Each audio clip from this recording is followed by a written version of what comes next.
shall we?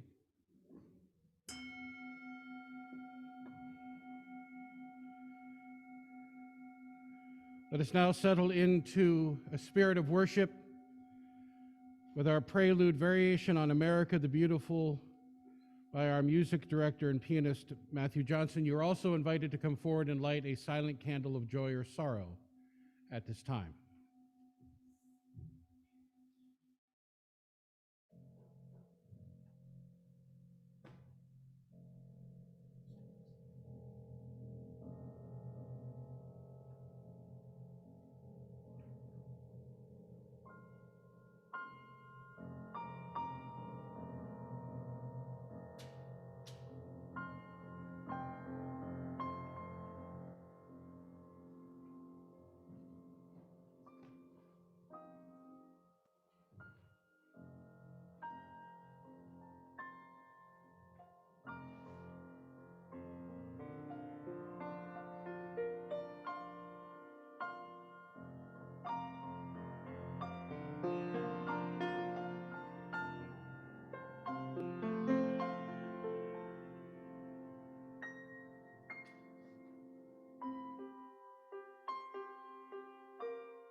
Our chalice lighting this morning are the words of my colleague Cynthia Landrum.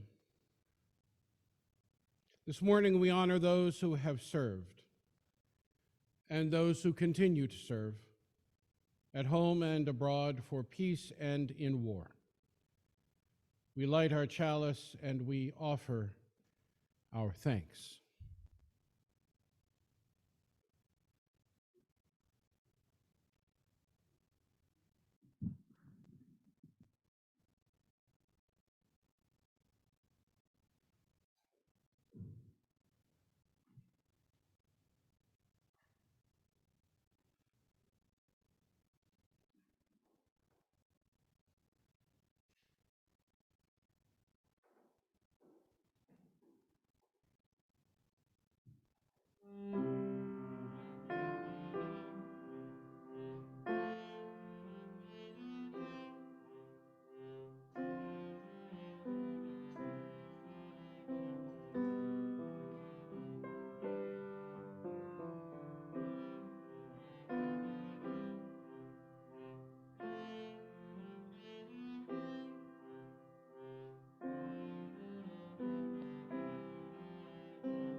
All right, worship is over. Let's go have coffee hour.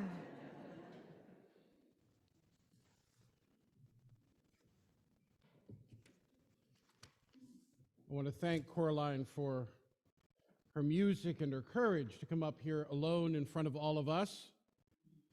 I think it takes something of the kind of spirit that she has to be able to do that, and we could all learn something about ourselves and what it takes. So very proud of you. My name is Aaron Payson. I want to welcome you to the Unitarian Universalist Church of Worcester on this bright fall morning. We begin by acknowledging that in Worcester, Massachusetts, we work, learn, and live and worship on the seized ancestral homeland of the Nipmuc people, who survive and remain active as the Nipmuc Nation. We're glad that you've joined us here this morning. We hope that this service gives you an opportunity to pause for a few minutes to gather in community so that we might care for each other, take a moment to reflect on our own well-being, and discover opportunities for spiritual refreshment and service in the wider world. As an act of solidarity with our children and those among us who have not yet been able to be vaccinated, we invite all of you to wear a face mask. That mask should be placed over your nose and mouth and gently formed to the contour of your nose and chin.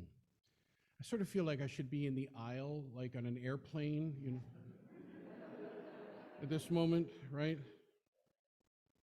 If you don't have a face mask, please speak to an usher who will provide you with one. Large print hymnals and orders of service are located in the foyer, as well as listening devices and pew cushions. For those of you who may find these helpful, please see one of our ushers or greeters for help locating any of these items.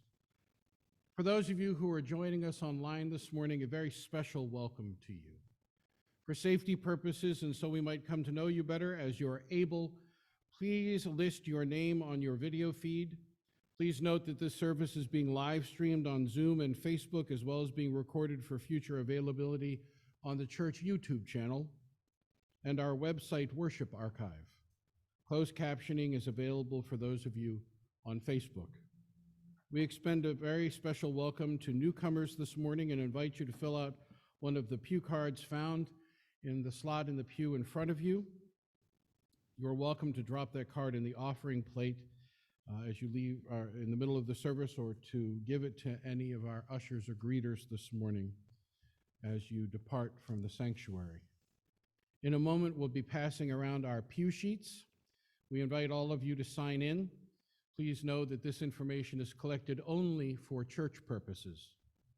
Due to the pandemic, we are forgoing the collection of children's Change for Change in person. However, there is a basket next to the Joys and Sorrows candle bowl for those who would like to contribute change to assist with the church emergency fund this morning. Following the service this morning, you're invited to join us for a time of fellowship under the tent out front, and with good food, I believe, being provided by, is it our Coming of Age program this morning? Excellent. Once again, welcome and thank you for joining us this morning. Our opening words this morning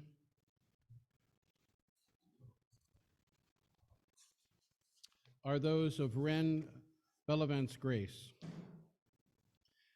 I would like those of you who are in the sanctuary this morning that are veterans of any of our military service to rise at this time in body or in spirit.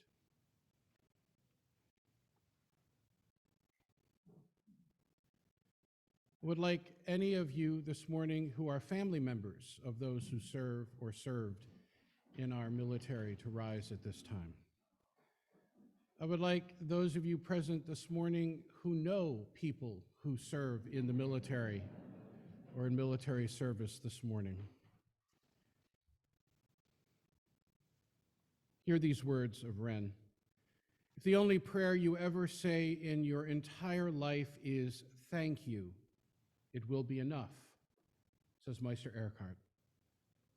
Today we have set aside time to publicly say thank you to our siblings who have served in the Air Force, Army, Coast Guard, Navy, and Marines.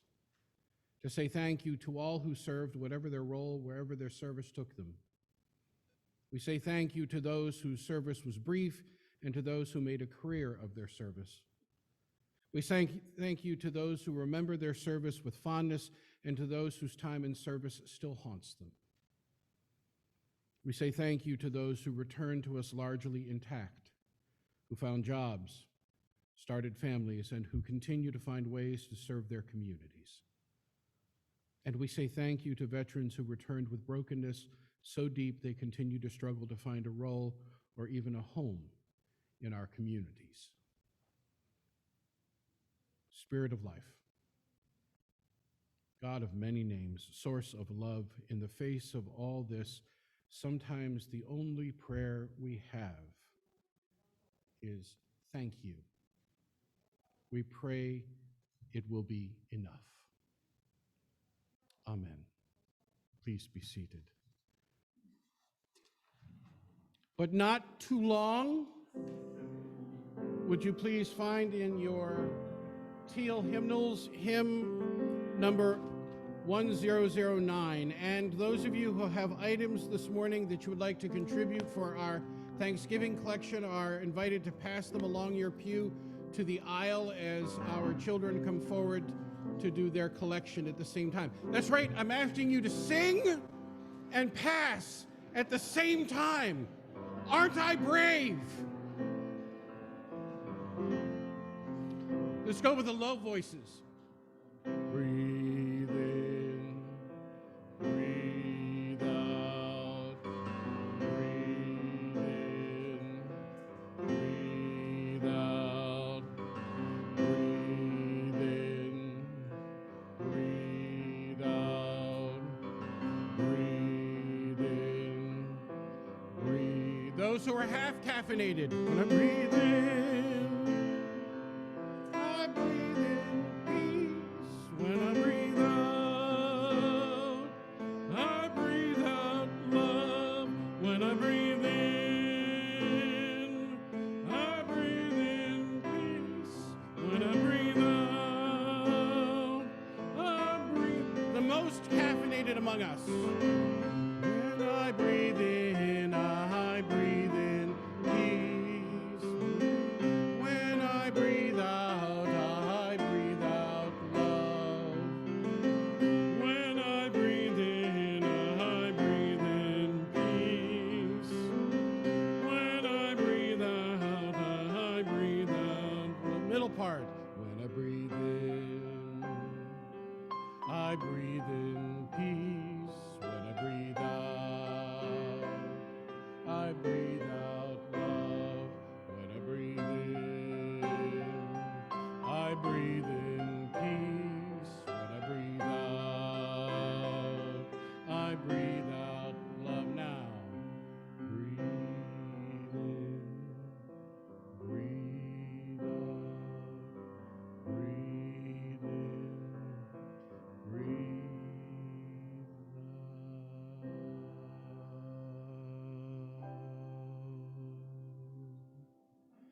Please be seated. For those of you who were looking forward to a religious exploration moment this morning, you just had it. The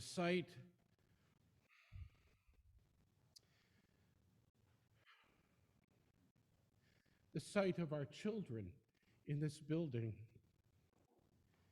is huge. For a year and a half, many of us have longed for the sight not only of our own children in some place other than our home, oh God, but the sight of children doing what they do. And this place is alive with that spirit, especially on this Sunday every year when our children teach us what it means to be a community. When they come forward and ask us to bring that which is symbolic of the sustenance that sustains us so that we might help sustain others and help them sustain themselves. Tokens of gratitude, tokens of hope, so that people might be able to eat and celebrate the holidays. In preparation for our Thanksgiving food drive, our Thanksgiving food distribution that'll happen next Saturday. Here, this congregation gears up in extraordinary style, and it is led by the spirit of our religious exploration program. And for this morning, we are grateful not just for this moment, but for this ministry.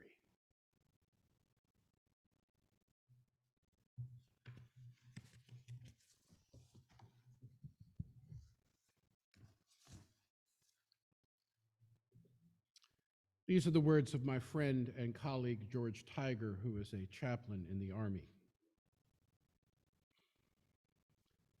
He writes, "My son sent me a Build-A-Bear." Any of you remember Build-A-Bear? Oh, my Lord. Going into a Build-A-Bear workshop with my children at a very young age was a hazard to my health and my wallet. I have never seen so many stuffies that need to be stuffed, and so many accoutrements, if you will, to go with these stuffies. But in this case, George talks about his son who sent him a Build-A-Bear dressed in the latest digital camouflage Army combat uniform. It came with a note in my 8-year-old's handwriting. He writes, "Press left paw for I love you and I miss you." Sure enough, when I press the left paw, my son's voice announces, "I love you and I miss you." I set the bear on my green Army field desk. The bear arrived when I was weary of work and devotion to duty. Unlike the typical day stateside that comes with a beginning at 6:30 a.m. and ends at 5 p.m. or 7 p.m., the days on deployment are not so easily demarcated. There is no home to go home to, only a cot and a tent just yards from where you work. I walk home every night to a tiny room, 7 by 9 feet, with a single light. No one is there waiting for me. No one welcomes me at the end of the day. Work continually expands to fill whatever space is available. Nights alone can drag on. Phone calls home are too short and too distant. Times like this, we must all focus on what truly matters. When George first wrote this, he was writing for his peers in the Army. Many will try to tell you, he says, what that is, but you must decide for yourself. It's different for each of us. Some say that your meaning and purpose have already been determined. They point to a holy book, a creed, or theology. They say what you are meant to be is contained in those particular words and in no others.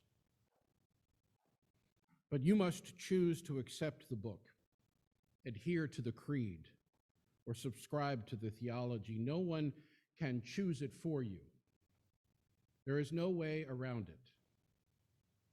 There are some values honored by all faith traditions: compassion in the face of suffering, love in the face of hatred, hope in the face of fear. But on some long, lonely nights, what really matters is closer to our hearts than any of these eternal values. Right now, he says, what matters for me is a stuffed bear dressed in Army camouflage uniform and a voice that says, "I love you and I miss you."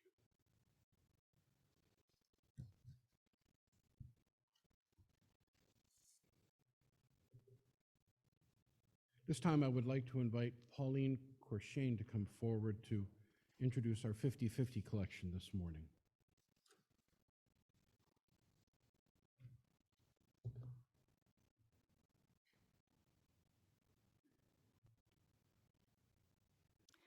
Good morning.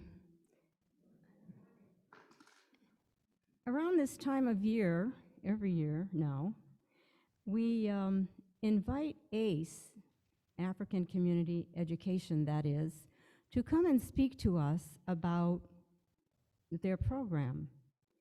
This year we have the honor of having one of our own, Marianne Ryan, come to talk to us.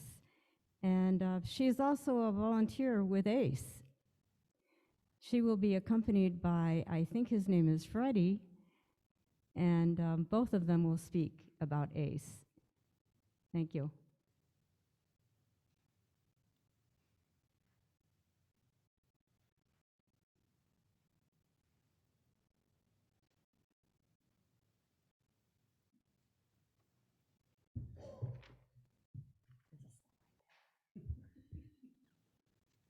Good morning. For those of you who don't know me, I am Marianne Ryan, and this is Freddie Ricondo. We're here to talk about ACE. I am a volunteer at ACE, and ACE really works with our African immigrants and our refugees. We have programs to support the entire family. So we have classes on Saturdays that bring in entire families and our real young kids. We have after-school programs, we have mentor programs, and we have an outreach program. And so we're honored that the UU Church here has asked us to come and speak, and that you have supported us in many ways, not only here for the 50/50 collection, but also the shoebox drive. So without further ado, I'm going to introduce Freddie. Hello. Just as Miriam said, I am Freddie, Luciano Kundo Freddie. And before I begin, I just want to say that I love God. So my journey from Africa wasn't easy, but I managed to get here. And I came with all of my family members, and including my grandmother. And after I arrived here in the United States, I went to New Citizen Center. I think like many of you know where it is. And to begin, I had to learn English from the beginning. I had no idea of how to say hi, hello, or anything like that. I had to start from zero. And New Citizen Center, I found friends that attended ACE, and they introduced me to ACE. They took me there, and I was very welcomed. And I really enjoyed going there from that day on. They helped me a lot with my homework, and also helped me to prepare for exams and tests, especially the MCAS. Yeah, as for many students, because I know a lot of students failed the MCAS, but I managed to pass all of them just in one take.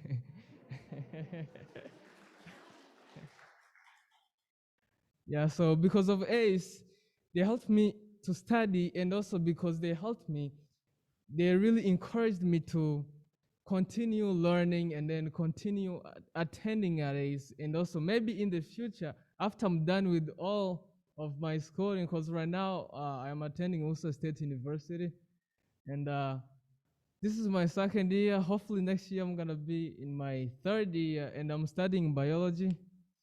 Yeah, so they really helped me a lot.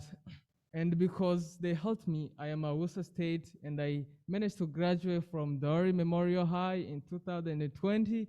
And graduating from Zoom, it wasn't easy, but we did it. Yeah, so right now I'm attending Worcester State, and I'm also helping out ACE by working there on the Saturday program, just to give thanks to what they did for me while I was still there as a student. Thank you.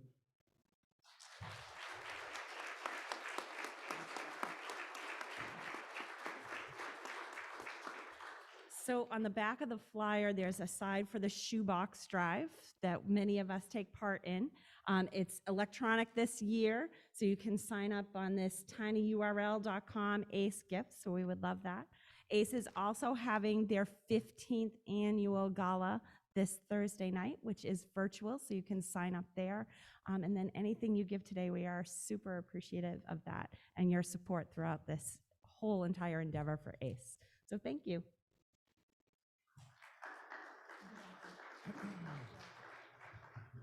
So, Freddie, just one thing. Go Highlanders.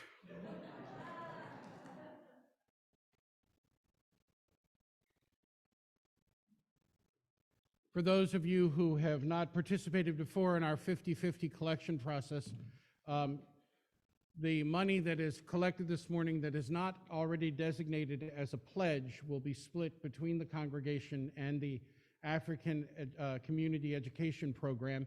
If you're writing a check this morning, please do use the memo line of that check to write whether or not it is in fact a pledge or a contribution toward the 50/50 collection. And we will make certain that it gets credited accordingly. At this time, the morning offering and 50/50 collection will be received.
Let us join together in hymn number 1002.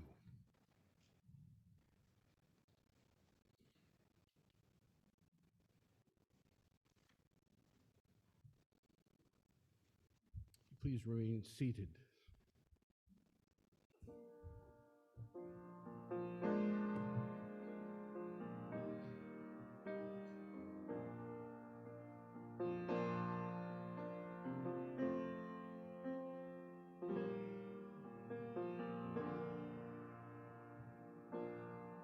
Comfort me, comfort me, comfort me, O my soul. Comfort me, comfort me, comfort me, O my soul. Sing. Sing with me,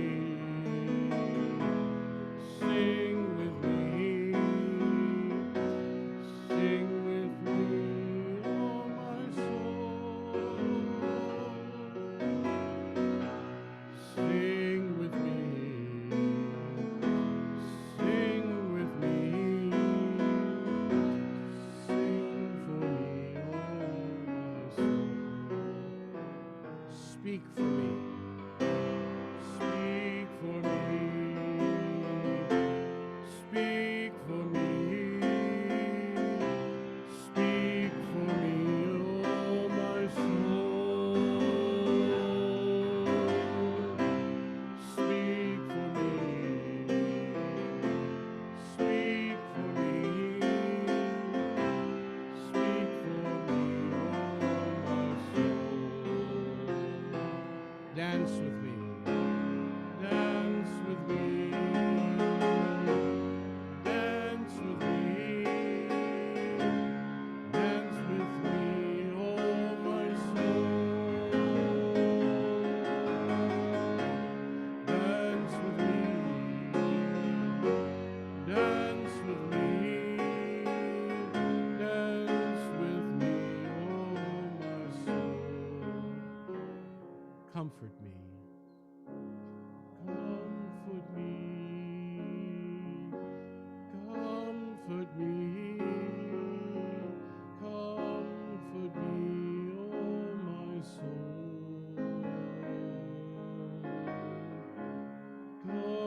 We come to that time in our service when we're given pause to consider what is deepest in our hearts or most profoundly on our minds or in the work of our hands. In the days that have transpired or in the prospect of days to come, joys and sorrows that touch us deeply and are given another measure of meaning because of our capacity to share them with a company that claims us as a co-journeyer. So I invite those of you who have joys or sorrows this day to come forward to speak briefly into the microphone, telling us who you are so that those using our auditory enhancement devices or who are joining us online this morning may also come to know you, and to light a candle if you so desire. Are there joys or sorrows to be shared this day?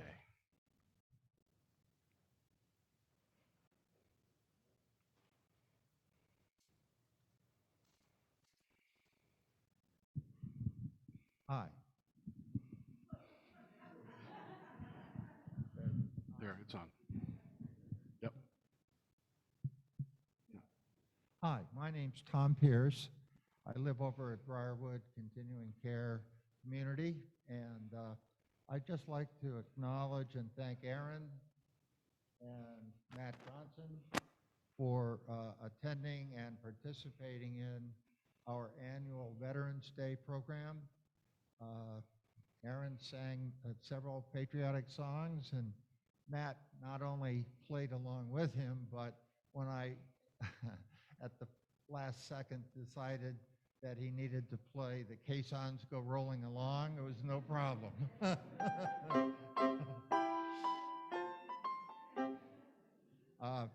The people, this is a wonderful outreach. People came up to me afterward and said they were closet UUs and stuff like this. But I think I really thank them a lot for doing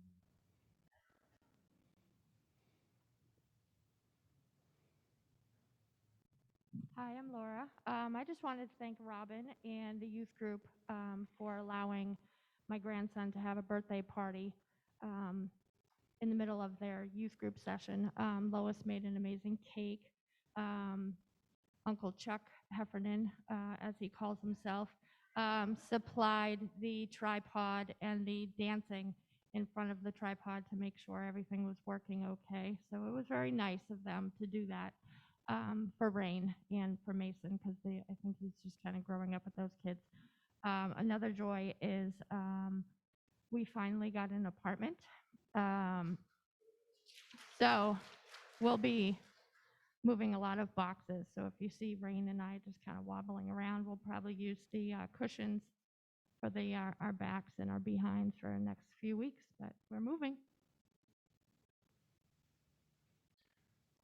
Kim Napoleone writes, please send love, prayers, and blessings to my mom, Sharon Templeman. Sharon is in the Jewish Health Care Center right now recovering, and unfortunately one of the staff members there was diagnosed with COVID, and so they have essentially locked the place down for 2 weeks, which makes it incredibly difficult not only on the patients but also the staff and certainly the families. So our love goes to you and to Sharon and all those who are affected.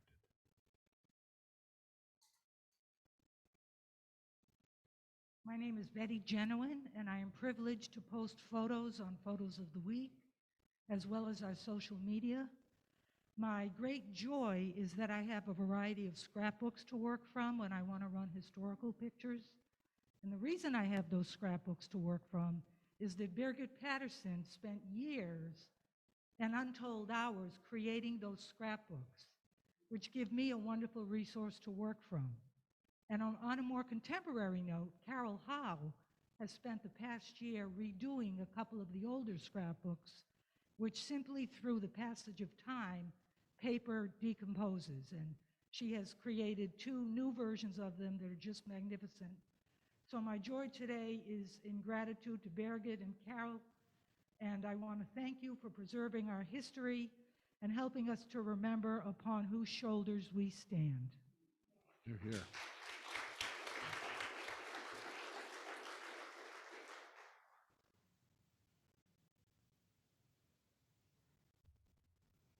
Oh my goodness, this is tough. Good morning, I'm Diane Mann. I want to share with you that our congregation is beginning to get involved with helping to resettle Afghan immigrants. I want to acknowledge the wonderful Jan Cutman, who this week would have opened her home to a single man. Unfortunately, that fell through, and we would have helped him to transition. We have also joined with, we're going to get this right, Emmanuel Lutheran in Holden, Emmanuel Lutheran in Worcester, and Beth Israel to become what's called a neighborhood support team to help settle a whole family. And that will probably happen, my guess, within 3 to 4 weeks. We'll be looking for a lot of help. So we have about 6 or 8 of us right now who are interested, but if you are interested in helping, because who could do anything more wonderful than look at those pictures that happened over the summer of people fleeing Afghanistan and do something real in this world. So thank you.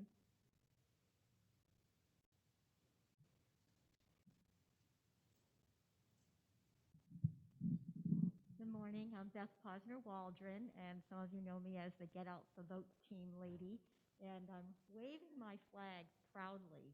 I refuse to have let the folks that waved their flag on January 6th with so much disgrace co-opt the flag.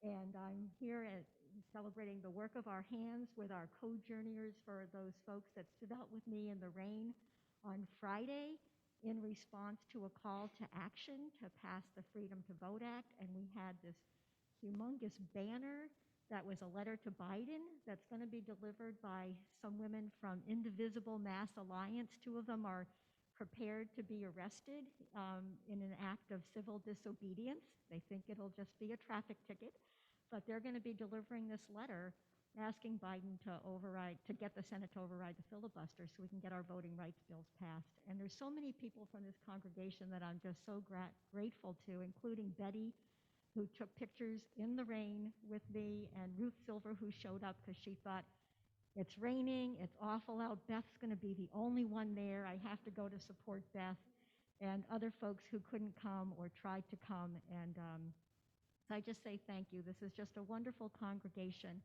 of saying yes in so many ways.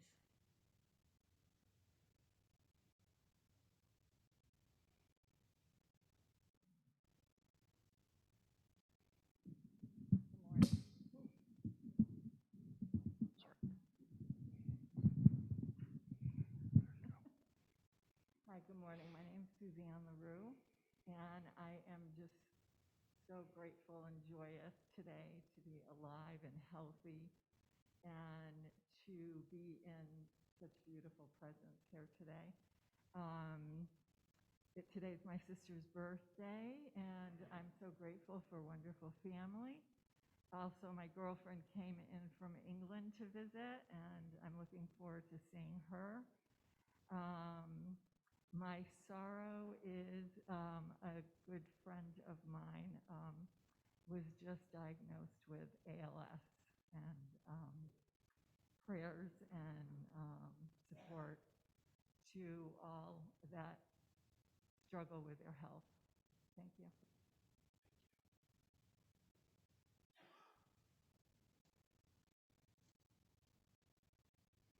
Good morning. I'm Evan Wilson. My family had a birth and a death in the same week, so kind of joyous, heartfelt feelings, but wanted to recognize my grandmother, lived well into her 90s, Lois Wilson, who passed this week, and still unnamed baby Wilson that also came in this week. So thinking about celebration of a life well lived and a new one yet to be named.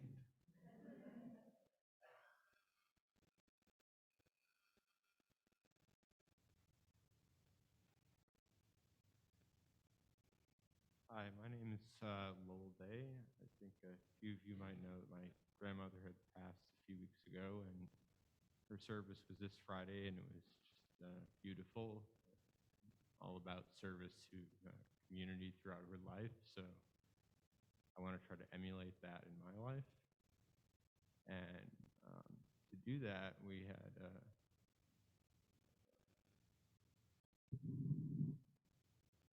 Can you hear me okay? So my husband's grandmother was a 75-year Girl Scout troop leader. And yeah, I see some Girl Scout pride in the audience. So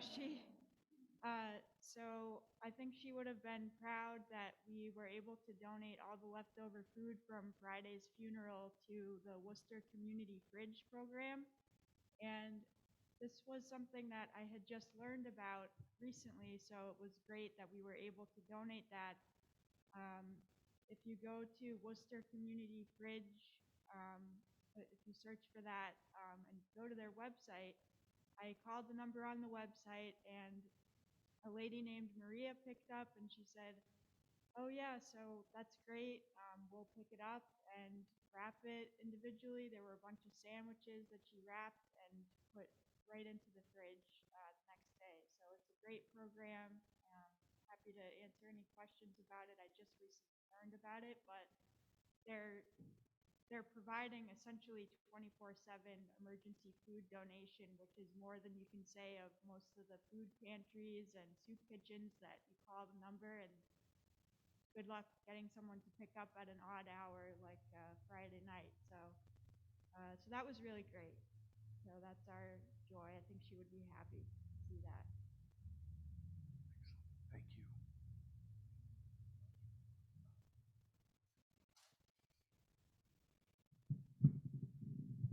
Good morning. My name is Kristen Neves. I've been working at a nursing home in Worcester for almost 6 months. It'll be 6 months on the 25th. So, Kim, I understand how you feel about not being able to visit. There's been about 5 COVID-related incidents at my job. So it's not the whole building, but it would be one whole floor that's been shut down for 2 weeks. And a lot of the residents there after that don't get visits from anybody in their family. So when we say hi to them, it makes them happy. Thank you.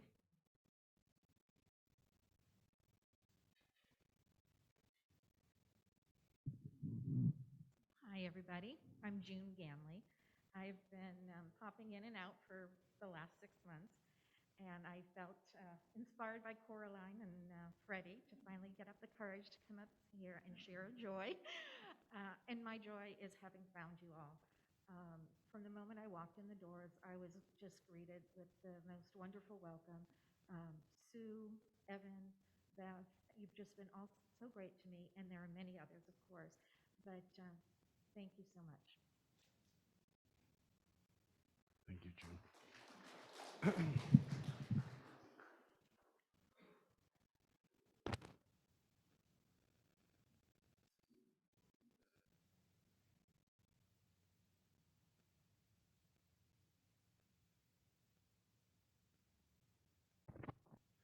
Our flowers on the altar this morning are in honor of and celebrate the life of Sam McGann, brother of Brianna Lowell, son of Gail McGann, both very close, dear members of this congregation. Sam died way too soon of an overdose. I say that openly because the family has been very open about this and wanting to say to people, if you are struggling, reach out. And far too many of the folks in this sanctuary have been touched by this reality over the course of the last few months and the last few years. And so we too will be open about that reality, but we will also honor and celebrate the life and spirit of someone who was so dear to their family, who brought such energy and music and wit to everything that he attended. So we honor Sam this morning. And we thank the parish, what was the parish service committee that is now the congregational services team, or congregational care team. It was Susan Crosley and Linda Rich and Linda Morse, and who else was I? And Carol Howe and Mimi, who attended that service yesterday and put on the reception following it. There is leftover food from that reception that we will consume today as a Thanksgiving from the family. And so we honor Sam, we honor the Gann family, we honor our congregational care team this morning as well. Let us be in the spirit of prayer and meditation. Spirit of life, source of our inner and outermost being, we come with thanksgiving today for the lives that have touched us, for the service of those who joined the military far too young and who grew far too old far too quickly.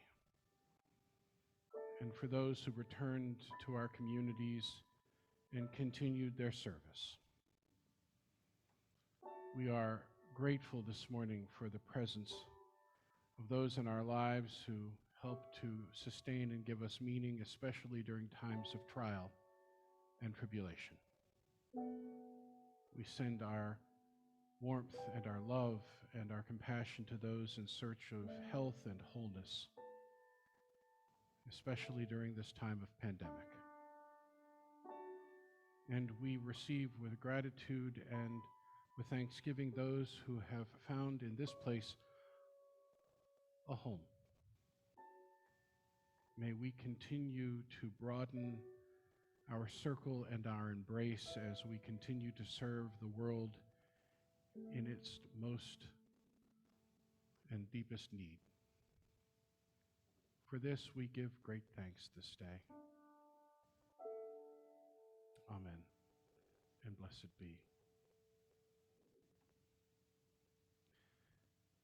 I neglected to ask if there was anyone online who had a joy or sorrow. I didn't see.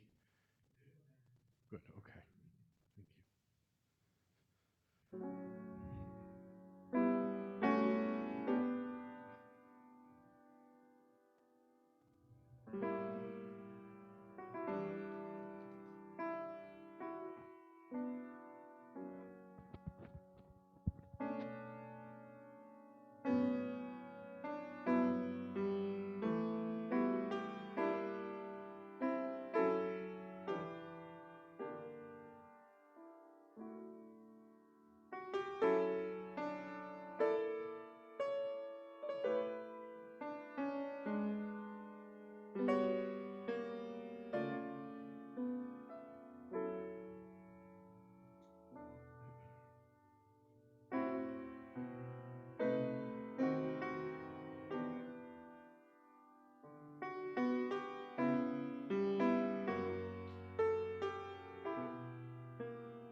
Unfortunately, David Bono, who was to sing with us this morning, was unable to join us this morning. We hope to have him very, very soon.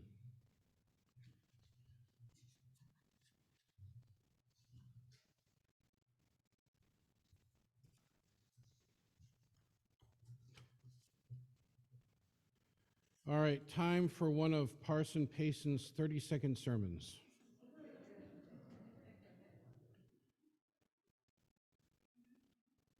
Amen.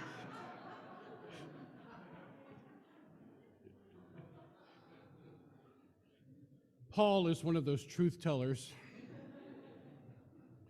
Either that or he is channeling my wife.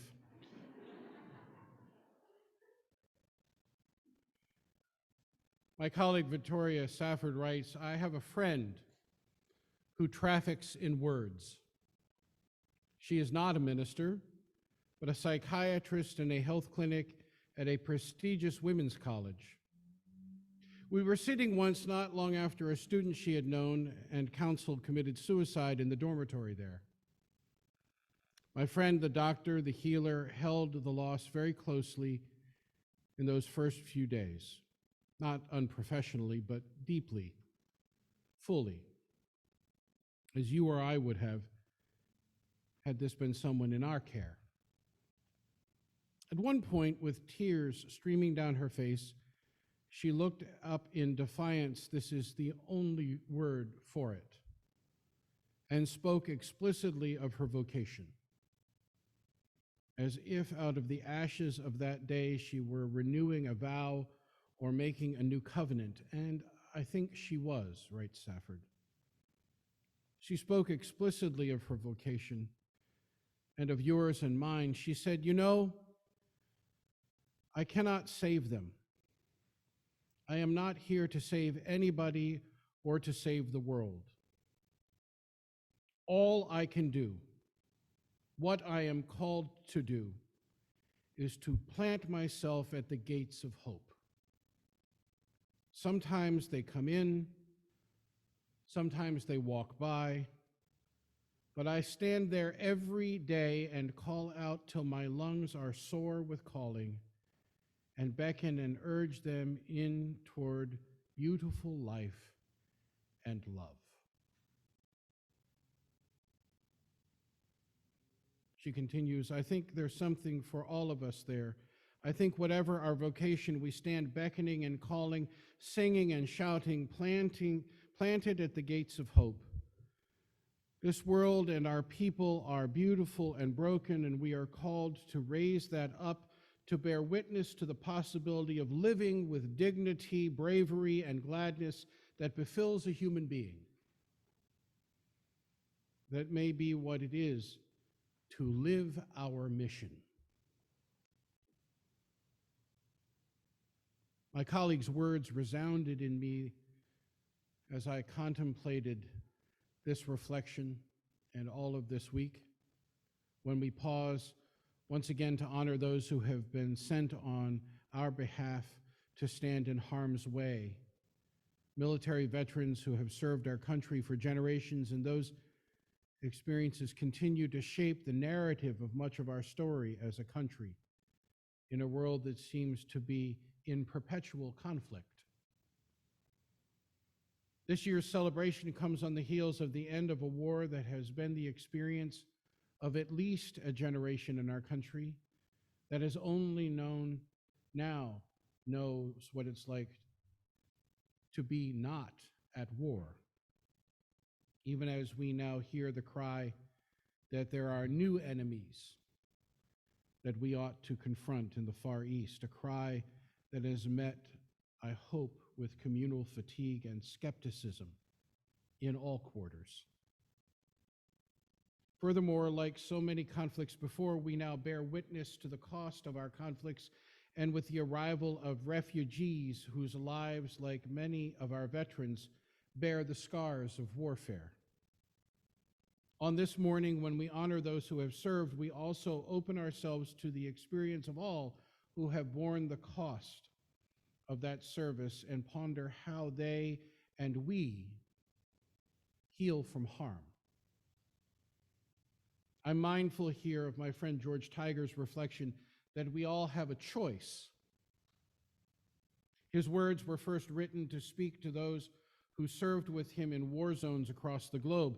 He is mindful of the personal cost that so many service members and their families bear while on deployment. He is also mindful of the cost of that experience to the human psyche. His reflection speaks both to the boredom and banality that occupies soldiers when they sit and wait, often for weeks and months, in areas of the world that require constant vigilance on the one hand, and those traumatic and terrifying experiences that cause one to question their most basic assumptions about themselves and the world on the other. Reminding those who have served that these are not separate journeys of the Spirit, they are one and the same. Remember his words, There are some values honored by all faith traditions: compassion in the face of suffering, love in the face of hatred, hope in the face of fear. But on some long, lonely nights, what really matters is closer to our hearts than any of these eternal values. Right now, what matters for me is a stuffed bear dressed in ACUs and a voice that says, "I love you and I miss you." Far too often, however, the experience of war fundamentally disrupts this orientation towards oneself, others, and the world at large. As one study by the Rand Corporation noted over a decade ago, nearly 20% of the servicemen and women returning from Iraq and Afghanistan have depression and/or post-traumatic stress disorder. And approximately the same percentage reported combat-related traumatic brain injury. Only 53% of those with PTSD or major depression sought care. And those who did not seek treatment, half did not receive even minimal adequate services. The unprecedented rate of suicide among this generation of military personnel and veterans is also a devastating symptom of the untreated mental health needs of this population. At a symposium almost a decade ago, many of the presenters noted that more military personnel serving in Iraq and Afghanistan have died as a result of suicide than from the physical injuries related to combat.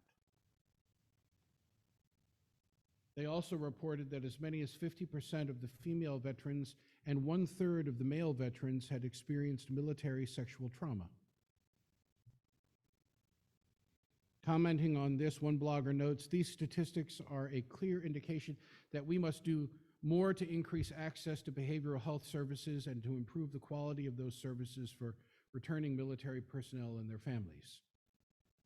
At a minimum, services must be made available in the communities these veterans call home, not just the Department of Veterans Affairs, medical centers, and clinics, where there are often real and perceived barriers to care for many returning service people."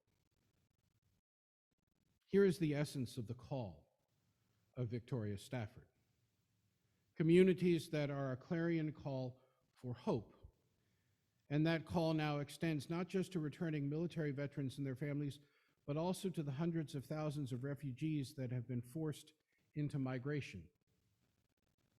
And dare I also remind us that many of the families that are served by the African Community Education Program have come from war-torn countries in Africa and are also indicative of the kind of care and treatment and community that we need to be able to provide here in our part of the world. This week, as Diane Mann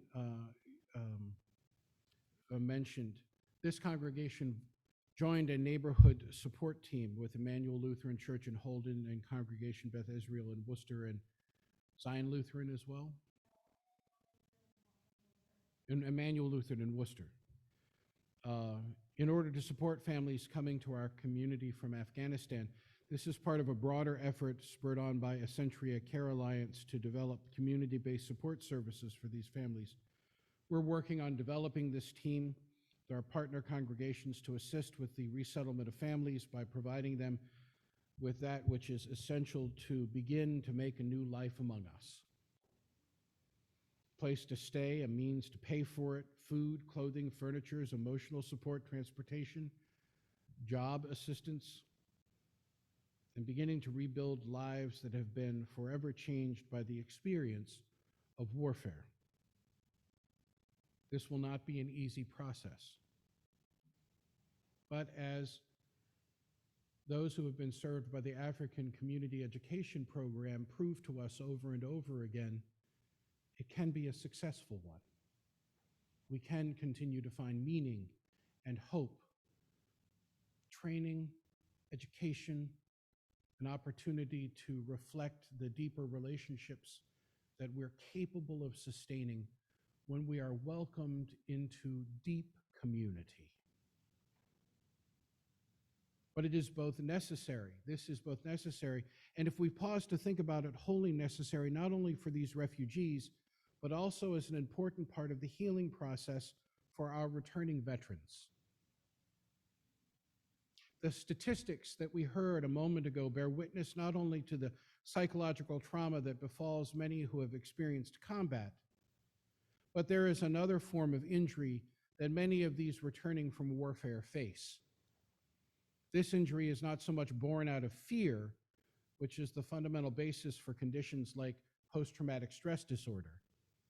More so, this kind of injury is formed by the moral complexity often experienced in battle. As an article by one writer in The Atlantic put it almost 7 years ago, some of these soldiers describe experiences in which they or someone close to them violated their moral code. Hurting a civilian who turned out to be unarmed, shooting at a child wearing explosives, or losing trust in a commander who became more concerned with collecting decorative pins than protecting the safety of his troops. Others, she said, are haunted by their own inaction, traumatized by something they witnessed and failed to prevent. I want you to think about the images that were on our television screens a month ago and asked, who was traumatized? Some of these soldiers describe experiences in which they or someone close to them violated their moral code. Examples of situations that might precipitate moral injury are betrayals by those in leadership roles, within rank violence, inability to prevent death or suffering and hurting civilians. Sometimes it coexists with post-traumatic stress disorder, but moral injury is its own separate trauma with symptoms that can include feelings of shame and guilt and betrayal and regret and anxiety and anger, self-loathing, and self-harm. 8 years ago, a study published in Traumatology found that military personnel who felt conflicted about the rightness or wrongness of combat situation were at an increased risk for suicidal thoughts and behavior afterwards, compared with their peers who didn't have the same sense of ambiguity. The main difference between the two combat-induced traumas is that moral injury is not about the loss of safety, it's about the loss of trust.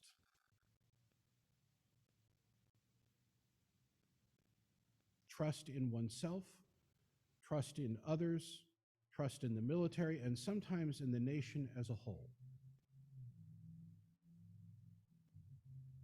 As the world watched the pullout from Afghanistan unfold, it is clear that this situation only added to the burden of war-related injury on behalf of those who served and those Afghans whose lives were torn to shreds in the process. This kind of injury is not new, however. That same Atlantic article reports, moral injury has been around for as long as war itself. Ajax, the titular warrior in Sophocles' tragedy, ultimately commits suicide after spiraling into shame for slaughtering innocent animals. Soldiers' diaries from the Civil War expressed guilt and paranoia for feeling responsible for atrocities, and World War II airmen wrote in their journals about their remorse for bombing civilians. In Tim O'Brien's iconic book about the Vietnam War, The Things They Carried, the narrator confessed, "I watched a man die on the trail near the village of Mai Kai. I did not kill him, but I was present, you see, and my presence was guilt enough." To heal from this kind of harm requires a particular approach.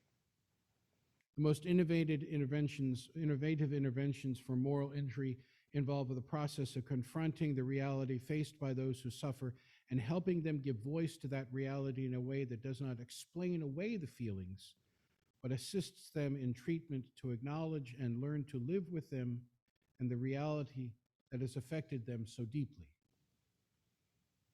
Again, from The Atlantic, in order to heal from shame, guilt, and betrayal, you have to own it. The veterans first own it themselves, then they own it with a peer group that understands what they've gone through and isn't going to judge. A key part of moral repair is acknowledging what you've done, and the more people you can acknowledge that with, the more safe people, the more you are going to heal from it.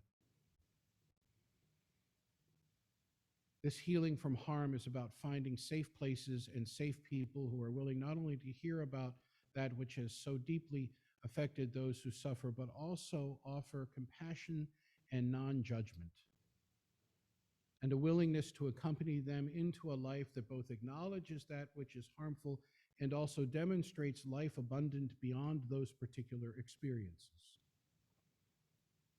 Healing that reminds us that we are more than those moments. Healing that reminds us that we are more, that we that we are more than those times when we have experienced failure or mistakes or indecision or betrayal, times when we have been most aware of our own incompleteness.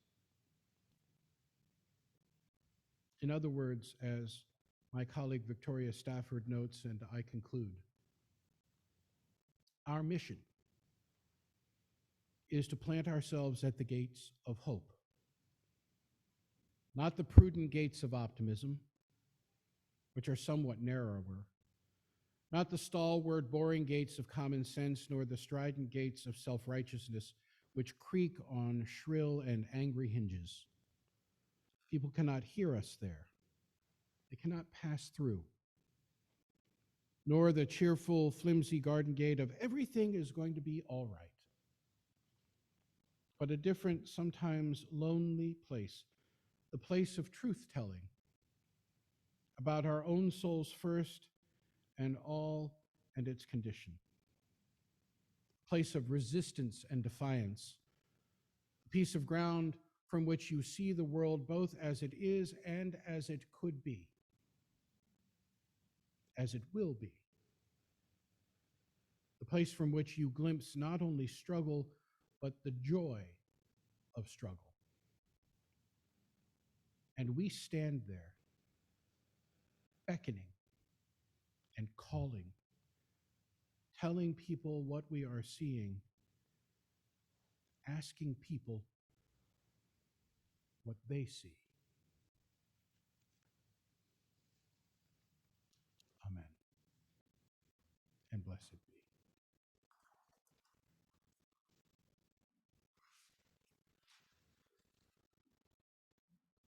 Would you please turn to the words on the back of your order of service, our litany this morning by Amy Petrie Shaw.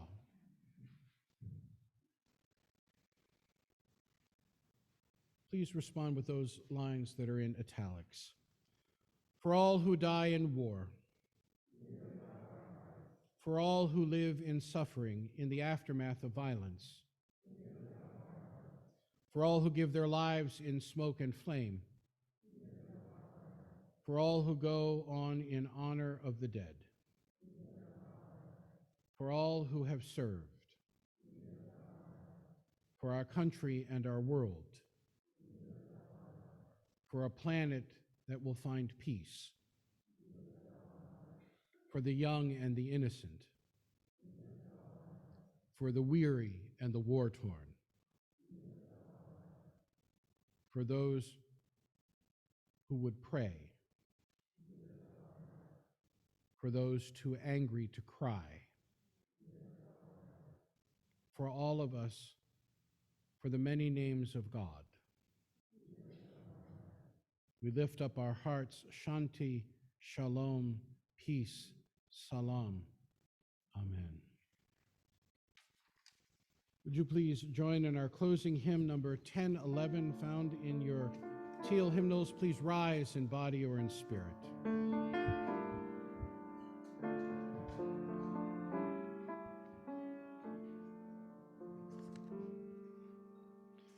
Return again, return to the home of your soul.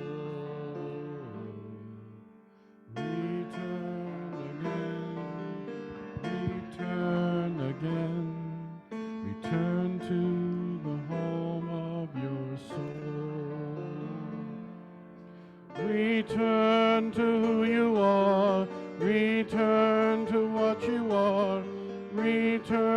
to where you are, born and reborn again.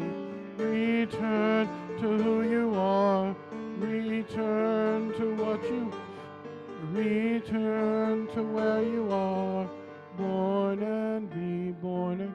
This side. Return again, return again, return to the home of your soul. Return again, return again, return to. You all continue from the beginning. Return again, return again, return to the home of your soul. Return again, return again, return to the home of your soul. Second part. Return to who you are, return to what you are, return to where you are, born and reborn again. Return to who you are, return to what you are, return to where you are, born and reborn. One time through. Return again, return again. Here we go. Return to the home of your soul.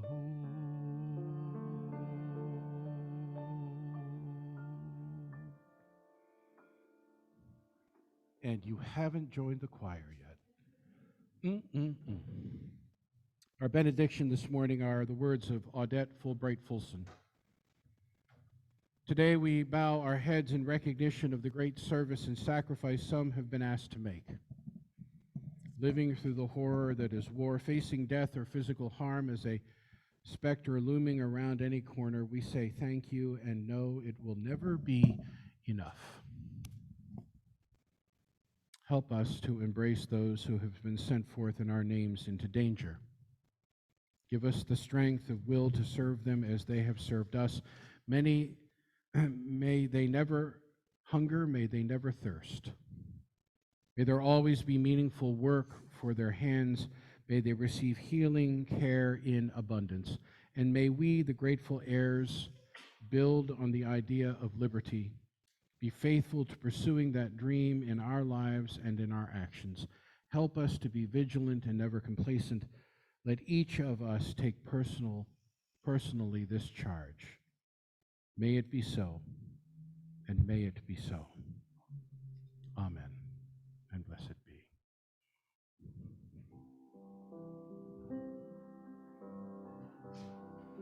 When you walk through a storm, keep your chin up high, and don't be afraid of the dark.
Once again, beloved, worship in this place has come to an end, but our service continues. Next, with an opportunity for refreshments and conversation. I hope you have a wondrous and wonderful week. Please do not forget about our 8th Principal Summit happening at 1 p.m. online. If you haven't already registered for that, you can do so still, and you will receive the Zoom link. If you have any questions, Evan, you want to raise your hand? He can answer them. If you have any questions about the Shoebox project, please see Pauline Corshane. What else am I forgetting? Nothing. Good. Let's eat.